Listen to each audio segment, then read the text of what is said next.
Hello and welcome to Her in the Hawthorn, and welcome back to Penny, who has said that she would come back and talk to me. And I'm really, really grateful that she did say that she would come back and finish off the interview. The last interview, as per usual, we were experiencing technical problems, but this time it wasn't the internet and it wasn't me who was causing the technical problems. Have been having power cuts in the area. So fingers crossed we can get through this very last segment. We on the last interview we kind of cut out where Penny had just started discussing her books. We're going to recap on the very first book that she talked about, just in case there's any of that missing from that previous interview. And then we're going to chat with Penny about where people can find her and on social media, etc. So thank you so much, Penny, for rejoining me on finishing this interview. I am notorious for being a bit crap with technology. I just have to look at a printer and the thing dies. So fingers crossed we'll be ready to go. So last off, we like I say, we discussed your very first book, but can we re-go over that and what that contains so that people get an overview of the work that you've done? Sure. And firstly, how could anyone say no to you asking for a favour, Kate? Bless You're you. so sweet and lovely. Everyone needs to know that. Oh, Anyway, thank yes, you. you're welcome. The first book, My Haunted History, which, because I've got the blur on, there we Oh, go. there you go. Yeah. For a split second there. My Haunted History, that was my first one. And that was the one that I wrote. It was Richard Estep was, you got to write it. You got to write it. Because I kept saying, no, I really want to write a book. He actually did the foreword for me. And it came about really because I thought, well, my podcast, the Haunted Histories podcast, would look at the history side of something and then the paranormal side. Well, why didn't I write a book that combined the two? And because I had all these research notes from all the locations I'd talked about on the podcast, which quite a few of them I'd investigated myself and had experiences at, that's what this one became. And I think somebody once said it was almost like a mini A to Z of haunted locations in the UK for you to visit. So a few of them, unfortunately, they don't do investigations there anyhow. I mean, one of them was the amazing Drakelow tunnels, which, I'm still a bit in mourning that they don't allow investigations there, because I think there was an awful lot there to discover. But there's quite a few others on there that still do. You've got Langard Fort, you've got Kelvedon Hatch, the Ragged School in London, some quite interesting places, and a few that people probably haven't actually investigated before because they were one-offs. So that was the first one. Then I'd got the bug, and it was like, got to keep writing, got to keep, and I released that one, and I've got people going, when's your next one out? And it's, oh, that's taken me 2 years to write. So I started thinking of ideas for the next one, and it was when I was doing a photo shoot for the Daily Mail of women in the paranormal, and there's quite a few other well-known names. Hazel Ford was there, Jolene Jackson was there. There's a few others. It was a really fun day, fun thing to do. And I was listening to some of them talking about experiments. And it got me thinking, well, how come everyone writes books or articles on how to do the experiments, like their findings? How come no one's ever looked into where these things come from? Because I always find if you look into where something comes from, you get ideas. I always equate it to music. When I first started listening to rock music, I listened to Bon Jovi. So I was like, well, who did Bon Jovi listen to make Bon Jovi? So I started listening to the Deep Purples and the Thin Lizzies. Who do they listen to get to? And if you follow the history back, you get so much a better idea of what's going on. So A Haunted Experiment was born. There we go. Oh, yeah, there we go. Got it. Haunted Experiment was born. And in that one, I chose to look at 4 experiments of people doing the paranormal, and then look into if anyone's wondering why I'm rubbing my teeth, I was eating some almonds in my air, or I can feel them in my teeth. So it's not, I'm not trying to be weird. I'm going to have a drink in a minute, just see when Pete next talks, I'm going to be having a drink to sort of get the feeling out of my mouth. Anyway, 4 experiments. So I looked at the Phillips experiment, the Estes method, EVPs, and what was the other one I looked at? Trigger theory, which is actually one of my favorites. With the Estes one, I actually got a mini interview with Carl Pfeiffer, who's one of the people who came up with the Estes, and I actually interviewed him a few years ago. And then I recreated these experiments in some different locations that I was investigating to see which one actually produced something. Mm-hmm. The Phillips experiment, I'll be honest, I have a theory on why that worked for people, Mm-hmm. which I do actually mention in the book why I think that works. My theory on why I think the Phillips experiment works, and there's no grounding in this, it's just my theory. If you're a spirit who's been trying to get someone to notice you for 200 years, your name is Peter, and someone goes, Philip, can you hear us? Philip, can you hear us? You're going to answer that phone and go, yes, I can hear you. It's close enough. I mean, how often do the guys from Haunted magazine call me Peggy all the time? I still answer them. Well, I smack them around the face and then answer. My hairdresser kept calling me Jenny for years because she misheard me say my name, but I still answer. And so my theory is with the Phillips, the reason it worked was there was a spirit who's, oh, damn it, that's near enough, or however they speak, that's near enough, I'll answer and I'll speak to them. That's my theory on the Philip. But anyway, so that was a haunted experiment. That's probably one of the ones I'm the most proud of that I've written, because I really did come out of my comfort zone to dig into things and to look at the history of EVPs. I mean, there are other books written about that in more detail, but what I like to do with mine is give people an idea about things that they can then go off and go, okay, so if we go look at this, I'm going to look more into this area. That's why I do a lot of what I do. I can't give everyone all the information, No, but I can give them a bit to make them want to learn more. Was there any surprises in the history of those 4 experiments that you just thought, oh, I genuinely didn't expect that or didn't know that? Well, the history of EVPs, I didn't really know anything about. And the fact that the chap who sort of kind of devised it came through on a television screen to his friends when he died, that's quite like, and there's a picture of the television screen, and yes, it looks like him. But then you've also got that as a form of sort of communication, haven't you? Almost using the television screen, like the I don't call it the white noise on a television, but the equivalent of the white noise on a television to get communication on it'd have to be an old tube television, wouldn't it? That you can detune. I know that's one of Jane Harris's experiments she likes to do. So yeah, that was quite an interesting, like, whoa moment. But I don't think there was many sort of I just loved learning all the background to things and learning, and everything has a history. Yes, everything has a history, and people focus on I'd say almost on the more glamorous history, or the history that that is almost easier to research.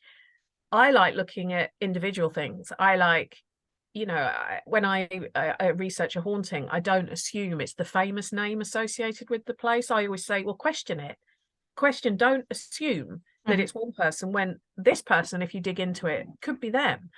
I had this conversation when I interviewed Kieran O'Keefe when we did a show on Hampstead Palace, Hampton Court, Hampton Court Palace.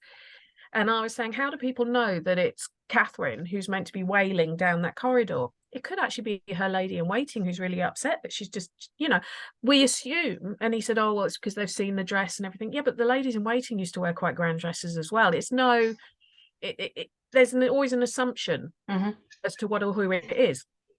And I like sort of coming out with well, actually, let's look at it this way. Ask questions. Unless you've got unequivocal proof, don't assume, ask questions. And that's kind of what I like to do, which is why I upset people all the time.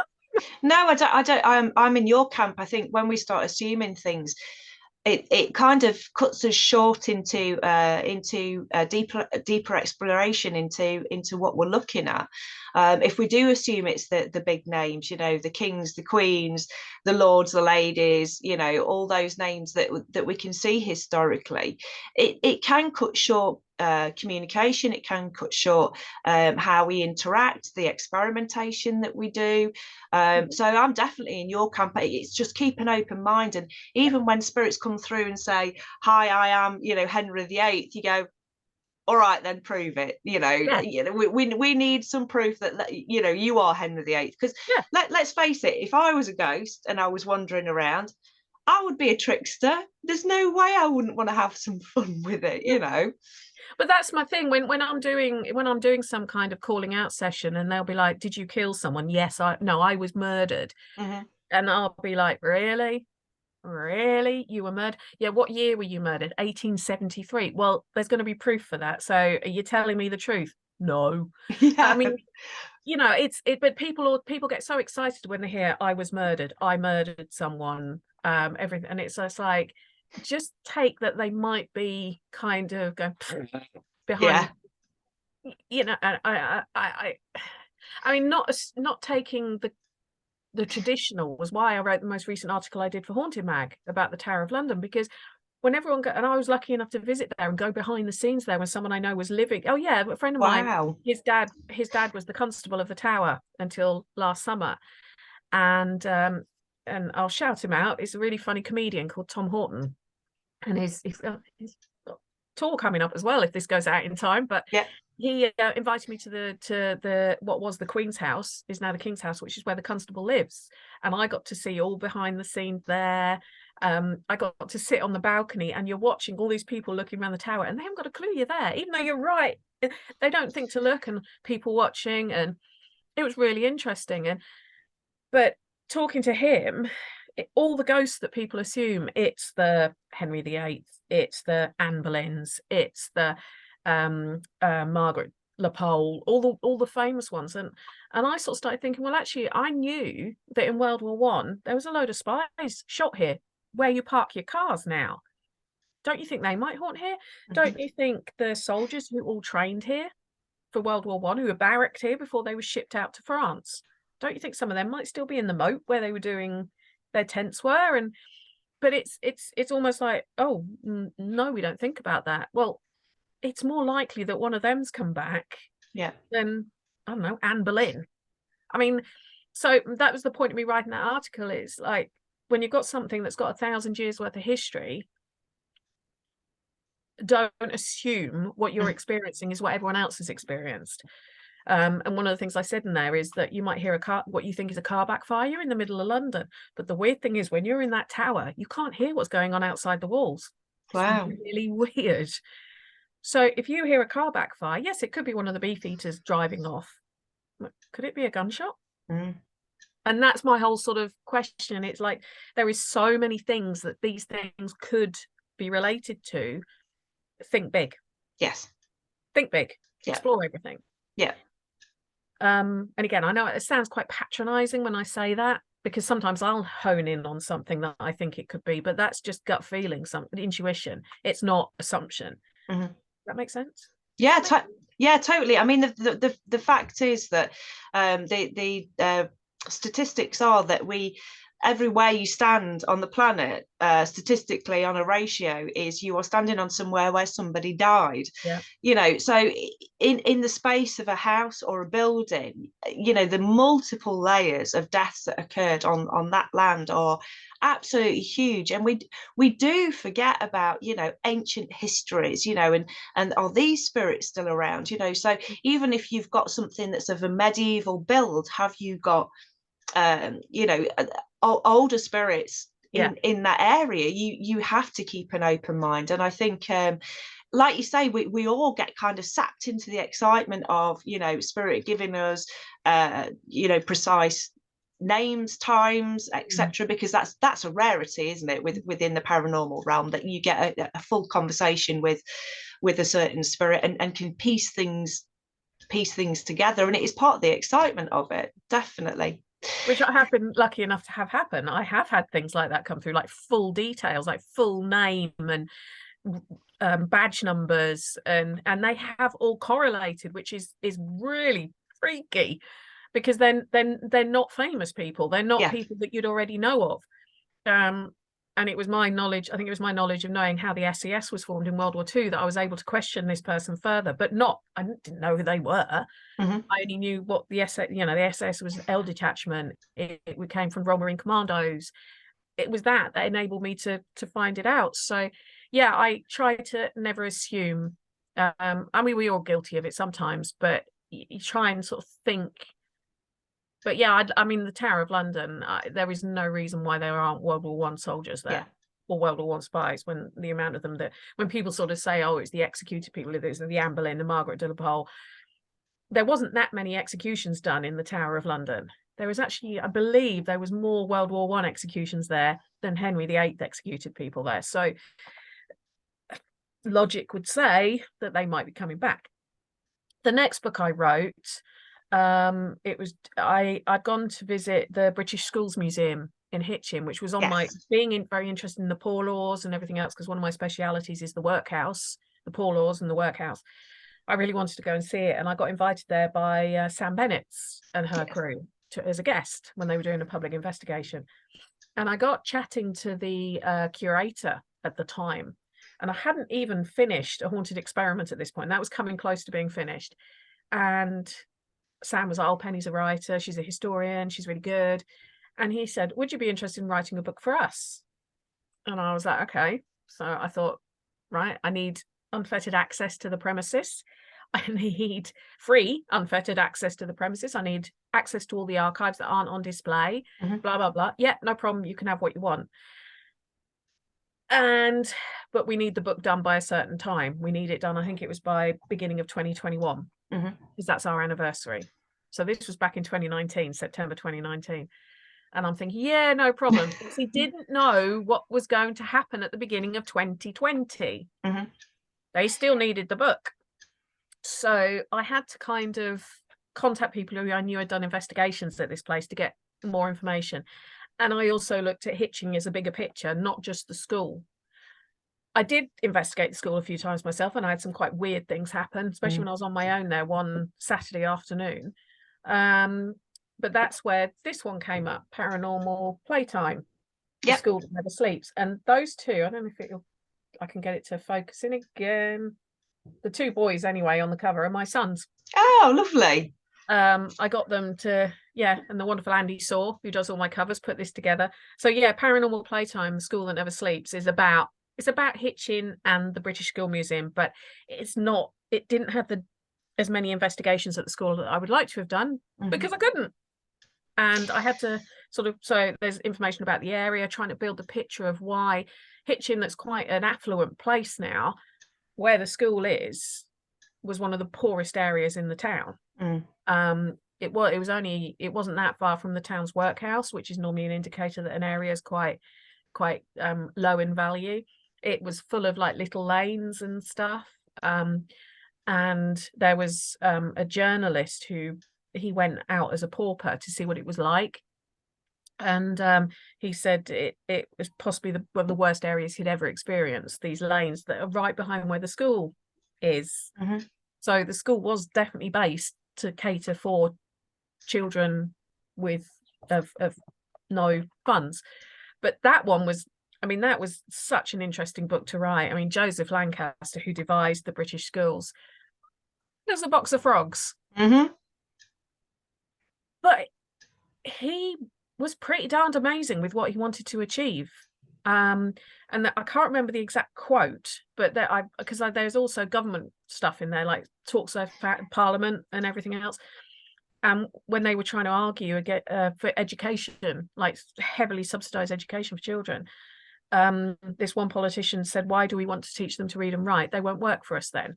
And the politician who was for it said, but they'll be able to do more work for you, because they'll be able to read and write. And it was Lancaster's argument as well and this was before, because the Poor Law Amendment Act, what a lot of people don't realise about the workhouse, what they call the Victorian workhouse, although officially it was Georgian a bit originally, is that one of the things they brought into that was children were to have 3.5 hours worth of teaching every day, so they could learn to read and write ostensibly. And a lot of people forget that. They think the workhouse was just all the, I read somewhere that the kids were forced to work as well, and that's not true. They weren't. But they were allowed. They was not all workhouses did it, because they weren't mass managed. They were managed individually until later on. But they did think that teaching these children to read and write would break the poverty trap. Lancaster was doing that 40 years beforehand, and a lot of people don't realize that they actually, they realized that these children being able to read and write was going to help them. And I can't remember the name of the case, but I did get one of the old registers from the school, and I decided to track a couple of the children to see what happened to them. And one of them ended up with his own business, very well off, ended up buying his own house, and the family he'd come from were really poor. And he turned it around because he could read and write. So that was kind of, from a social perspective, that one was really, really interesting, and tying it into how the poor laws worked and what a lot of people don't realize about the workhouse and the fact that all these things, and you did even have some workhouse children were sent out to the national schools and the British schools, so that they got an education. I find that place at Hitchin, I think I've investigated it 3 or 4 times now.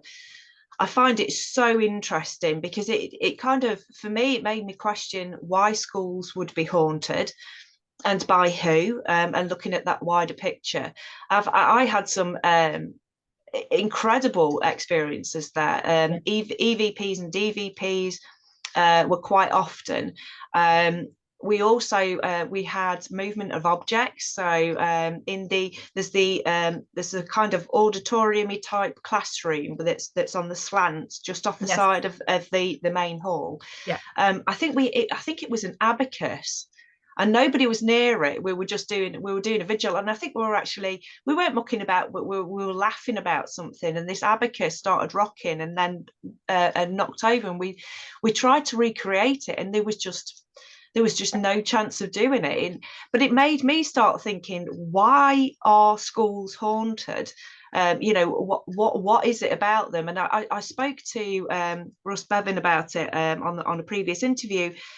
I think it was Russ anyway. And I was saying that for me, children create this battery of energy, don't they? That they are just such full of pure energy, that even if it's not the teaching staff or the children that remain in that place, the energy that's kind of implanted onto that building and that piece of land is electric, isn't it? It's really palpable. I have a theory why it's haunted, similar to that, but looking into the social side, a lot of these children, their upbringings were horrific. They would have one bed. I mean, when you look at the census records of the streets, the lanes that basically fed this school, looking at how many children were living in how many houses, there would have been 4 or 5 to a bed in some of them. Their parents were hand to mouth. A lot of them would take it in turns, and I found a register that mentioned this. A lot of them would take it in turns who went to school that day, because who got to use the boots, the family boots. They would get food at the school, which they may not get at home. So for a lot of them, school would have been a giant party compared to what they were dealing with at home. They were actually getting attention. They were actually getting to be children. And I know that our view on children and how children should be treated has changed over the years. I mean, the Victorians would be horrified at how mollycoddled they'd feel our children are now. But even still, children are children. And the fact that, I know it was at Hitchin, because it was an agricultural place, during harvest and straw plaiting season, they'd allow the children to stay off school to help with the harvest, to earn money, to help and do straw plaiting. And they'd actually teach them how to do straw plaiting as part of the curriculum, because it was so important for these families to make that extra penny plaiting loads of straw. And when you think about that, you think, well, gosh, when they're only around other children, yes, the teachers probably were quite strict, but they were used to that. To them, having someone who's like, you don't speak unless you're spoken to, that's how they were brought up. So whilst to us it might seem a bit like, oh gosh, to them that was the norm. You were insignificant as far as the families were concerned. You were just there to make them more money. So a bit like I think I said in the last one when we were talking, I was saying about spirits going back to somewhere where they had fun. The little girl who drowned supposedly on the Queen Mary. To me, it would be exactly the same thing, because nothing I've ever picked up from them, that school, has been fed up, annoyed, it's giggling, it's Mhm. laughing, it's playing, it's there. That school does not have, in my opinion, a bad vibe. The only place I don't like is the headmaster's house. That is Yeah. the only place I've got a kind of woo feeling. And that could be because that was his private home and you're intruding. Yeah. But the school, the rest of the premises, there is no, there was nothing that makes my fight or flight Yeah. kick in, which some places I investigate, there is. Mhm. You know, there's things like I'm thinking, whoa, I've got to keep my guard up here. Whereas at that school, it's just innocence and joy. It is. It's very pleasant, isn't it? And the same with as you with the headmaster's house. I think alongside that, we're invading the privacy of a man with authority. Yeah. On top of that, they have filled the place with period pieces, and we know that the objects can retain energies. So you've got that on top of it, where the school has got some of that going off, but it's sort of sporadic in its school-based objects in the school, Yeah. but it's very personal items in the headmaster's house. I think for me, the energy kind of settles after that initial sort of first half an hour in that property. It's kind of like, okay, they're here, it's fine, nobody's going to do anything bad, and it kind of settles down. But I totally know what you, and going up the stairs, Oh, yeah, that's you like, feel sick going up those stairs. yeah, It's like you're like this. yeah. I learned, I've been in that house quite a few times, and the first time I went in, I really wanted to run back out again because I thought, no, they don't want me in here. So I thought, well, what would I do if I was going into a stranger's house? I would walk in, I'll go, hi, I'm Penny, thank you ever so much for having me. I'll clean my feet, I've shut the door. Is it okay if I sit down? I'm not expecting someone to, I mean, if someone did answer, it'd be great. But showing that level of respect that I've got into someone else's home, rather than just wandering about. So, and it seems to be, since I've done that, there's less, it's less ominous. Yes. Either that, they've got to know me because I've been there quite a few times. But the weirdest experience, the first experience I hadn't, I'm not going to tell you all the things that happened in that place because people need to buy the book, which actually the foreword was written by Barry Guy. Oh, brilliant. Yeah. One of the weirdest things, I'd been out for dinner with the girls from Paranormal Sisters. Great night. And they said, right, we're going off. We'll meet you there. Because I think I wanted to go to Asda or something that was opposite. And I got to the school and couldn't find anyone. Couldn't hear them. Didn't know where they were. And of course, as you go in the main gates, and I didn't know I could park there either. So I parked up the road. And you go in the main gates, there's the two houses to your right, isn't there? You've got the school to your left and the two houses to your right. And there's two houses because one of them would have been the headmistress and the other one was the headmaster, because girls and boys were segregated. And I thought, well, maybe they're in one of the houses because I couldn't hear them. And I saw someone in the window of what would be the headmistress's house. Now, she had grey hair up in like a bun, like a really old-fashioned bun, and she was bending over by the window doing something. And I thought, I knocked on the window and she didn't move. Okay. Opened the door, walked straight in, realised I was in someone's office and there was no one there. I went, oops, sorry, shut the door, walked off. Didn't think anything of it. Thought it was one of the members of staff I'd seen who just decided to have quite an old-fashioned hairstyle. Talking to the curator afterwards, and he said, oh, it's all locked up. And I went, no, it's not. I've just been in there. I just saw someone moving around with a hair. And he went, I'm the only one here. There's no one else working here. Now, I didn't know what the house was at this point because I hadn't done any research. I knew about the poor laws and everything, but I didn't know this house would have been the headmistress's house. And he said, look, I'll prove to you the door's locked. And we walked over there, door's locked tight. Wow. And he said, I'd locked it, and it's on a drop latch. So it was shut when I opened it because I had to turn the handle and walk in. That, and the fact that I saw a woman with her hair, and he went, we've never experienced anything in that one. But yeah, the door opened. But it was locked tight when we went back. Crazy place. Crazy start place. Of my night. Yeah. And it's usually when it happens, isn't it? When you're not in investigation mode, when you're just in kind of getting ready mode.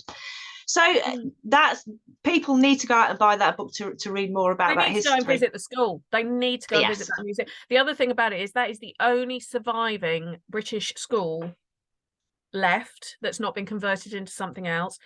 And it's also volunteer run. It's not like owned by English Heritage or anyone like that. So they need people to go and visit and go and learn about the system. And I can never pronounce this word, of pedagogy or whatever it's called. Pedagogy. There's the one. Yeah. I can spell it. Yeah.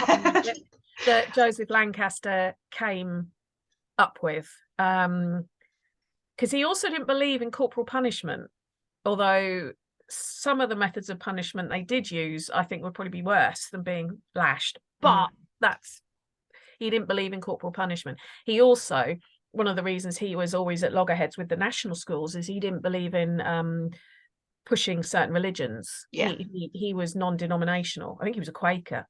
But he was non-denominational, whereas the national schools, where you normally find, if you find a school that's Church of England school or a VA school, they would have been original national schools that are attached to the local church. Yeah. And the whole purpose of them was the guy who came up with them, whose name has completely gone out with memory. He was ultra religious, and he felt that you needed to teach these children to read and write so they could read the Bible. Yes. Basically, that's how they were taught. Whereas Joseph Lancaster was like, no, you've got to forget the religion side. They need to learn to read and write to get on in life. So but he had an awful lot of problems, did our Joseph. His wife had severe depression. He got conned out on money. He was a horrendous businessman. He was a good teacher, but he couldn't run a business to save his life. And that was part of his problem, that he thought he could. It's a fascinating place, and even if it's not investigating, just go to Hitchin and go and visit it, because it's brilliant. And Hitchin's a lovely place to wander around as well. There's lots of history and lots of, like you say, little meandering streets and buildings that are kind of leaning this way and that way. It's well, I do mention some of the other things of Hitchin in the book. There are sort of a brief guide to Hitchin, some of the ghost stories associated with Hitchin as well, all mentioned in the book for people. So that's is that the 3 complete and out there books that you have? There's another one. There's number 4. Go on, number 4. Bosworth. Battle for Bosworth Hall. Nice. Now, that was one I decided I was going to write when I interviewed the guys from Haunted Mag a few years ago, but it was on my list of ones to do. That wasn't going to be number 4. Number 4 was actually going to be something else. But then I got asked to do the Festival of the Unexplained by Karen Frey, and that was going to be at Bosworth Hall. And she said, we'd like you to do a talk on Bosworth Field. Please, like, we're going to go to Bosworth Field and we want you to do a tour. And I thought, why don't I just write the book? So I wrote the book. So it's all about Bosworth Hall, some of the experiences I've had there, the Battle of Bosworth Field, which was the penultimate battle in the Wars of the Roses. It was the one where Henry Tudor beat Richard III. So I talk about all of that. I talk about some of the history of Bosworth Hall, some of the people who've lived at Bosworth Hall, and some of the sort of weird paranormal stuff I've had happen to me when I've been there. And people who were the VIP guests at the festival last year got a free copy in their goodie bag. That one. And I actually presented to the Bosworth Historical Society as well, which was so that was an amazing but very sort of nerve-wracking experience, because a lot of them are complete and utter experts on their hall, but they don't know much about the paranormal, so I was able to fill that gap. And it is reputedly a very haunted building. It's a huge building that sprawls backwards from the kind of main hall, isn't it, into now into a really large hotel complex. And it is and obviously the surrounding area as well, with the battles that went on there. It's the Battle of Bosworth Field was actually nearly 6 miles away. Originally it was the Battle of Reedmoor. It's nearer to a place called Reedmoor, but for some reason they named it the Battle of Bosworth Field. But the title for the Battle for Bosworth Hall comes because of one of the historical amusing things. Is one of the people who owned it was a guy called Walston Dixie. who anyone who saw my presentation will know I referred to as the arsehole, because he was. And I think he probably still is. Anyway, he was very arrogant, liked to settle things with his fists, quite misogynistic, or very misogynistic. He was the 4th baronet there, so we're talking 1700s. He was entertaining the king and his wife, Caroline, and Caroline was talking to him and said something along the lines of something about the Battle of Bosworth, meaning Bosworth Field. And he sort of said, yes, I beat the guy, I smited him, it was a great battle. And she's like, what? He was talking about a punch-up he'd had with a fellow landowner who actually did get the better of him the other way around. He had a tendency to start punch-ups with people. Yeah. He wasn't a nice man. 3 wives. One of them, he actually took her maid to court saying she'd stolen from them, because he found a letter the maid had written to the wife before she married Dixie saying, no, go for this guy, not him. And it's a soap opera, but it's true. It's a true soap opera. I also found some stuff out about one of the baronets who he was actually a POW in France during the Napoleonic Wars, and nobody knew why there's hardly anything about him in the record books, almost disappeared.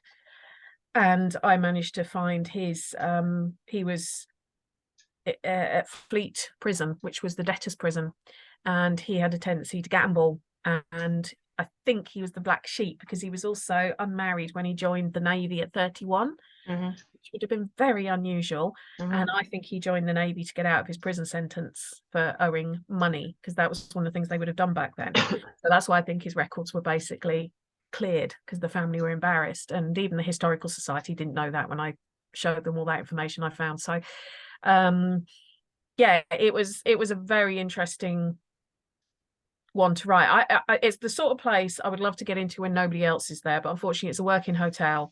But there are some amazing characters who have come out. Not so much the arsehole, I couldn't really care less about him, but Florence Dixie, who was one of the people, she was married to the last baronet who owned the place. He had to sell it again to clear off gambling debts.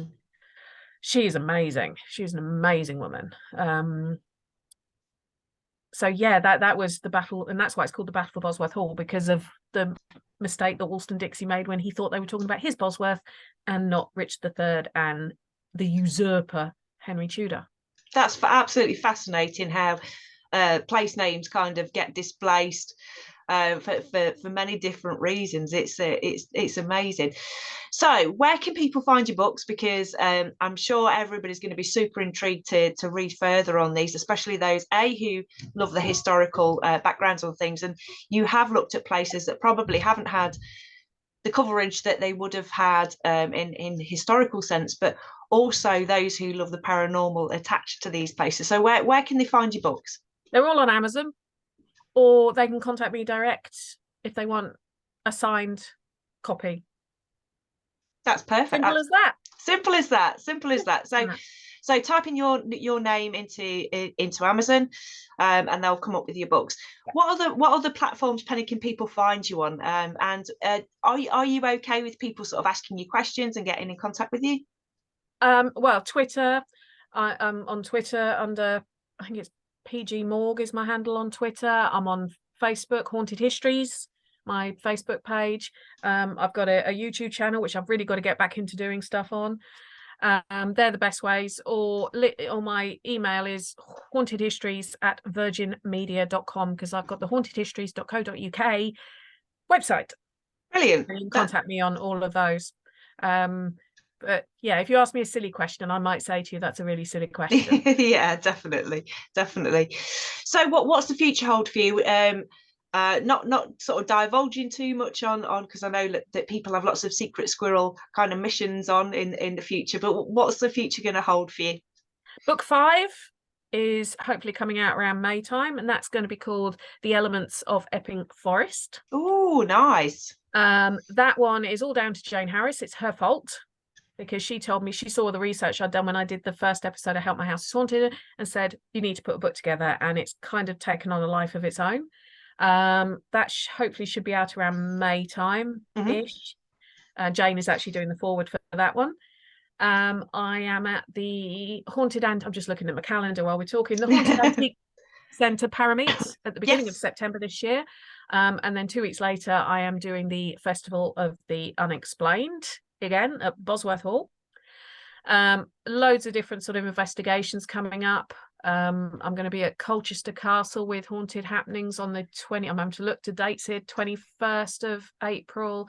I've got others. Just keep an eye on the page really for some of the ones who invite me along as a special guest, I suppose, for want of a better term. And then who knows what else is going to get booked in, because I've actually booked in an event for 2024 now as well. So wow, yeah, that's organised. That's super organised. I couldn't believe it. She said, I want to get you in soon so you don't get booked up. So yeah, and I hope, you know, podcasts, I've got more Haunted Histories podcasts myself that I've got coming up. Yeah, just keep an eye on the page. I'd love to have you back when the next book's released, because forests are definitely my thing. I do like. I do hug a tree or two. Yes. I mean, I don't know if I've actually written it in the book that I hug a tree or two, but I do. Yeah, definitely. And kind of, it's one of those things that people who go out on paranormal investigations, we kind of miss out on the natural environment, don't we? And even gardens, you know, when we go to different locations, that we think that everything's contained in buildings, and it's certainly not. You know, these places can really throw up some interesting stuff. The fascinating thing about Epping Forest is there's a saying about it that if all the dead bodies in Epping Forest were to stand up, there is more of them than trees. Wow. Whether that's true or not, and I do know from investigating it, the problems you get is noise, contamination, you know, all those kind of things. So I can kind of understand why people go towards a building that they can control. Yeah. But and you do have to sort of learn what noises are likely to be paranormal and what are just when a deer appears and everyone's screaming because they can see the eyes and they can't see the deer, and there's me going, it's a deer. Or when the foxes start mating and it sounds like a woman's being attacked and you're trying to say, no, they're foxes, I promise. Yeah. That kind of thing. But yeah, the stuff that's gone on in Epping Forest, I actually investigated the gunpowder mills this weekend just gone, and one of the organisers, she's from Waltham Abbey, which is part of what we now call Epping Forest, was originally the Forest of Essex. And I was telling her a couple of facts about it that she didn't even know, and she grew up there. So, and these were quite big facts. So it's definitely yeah, it's one that I'm going to have to end up going, no, I'm not writing anymore. That's it, it's done. Yeah, it's finished. It just keeps going on, and more and more stuff keeps appearing. But yeah, I love forests too. I love the energy in them. And I have been known to hug a tree or two, much to my children's amusement. It's definitely got to be done, and I do look forward to sort of catching up with you and chatting. Probably middle of summer would be a good time to chat with you about that, and see, because I'm sure there's other projects, other irons in the fire for you, and you know, other exciting projects that are coming up that you might be a little more way down the line to explore after that. You never know. I want to thank you so much, Penny, for coming back and your time with the 2 interviews, and being incredibly good with me on the fact of coming back and doing this part 2. Brilliant. So thank you so much. We will see you in the summer, get you back to have a chat about that and see where you are. So I hope you have a really good day, and thank you very much. Thank you.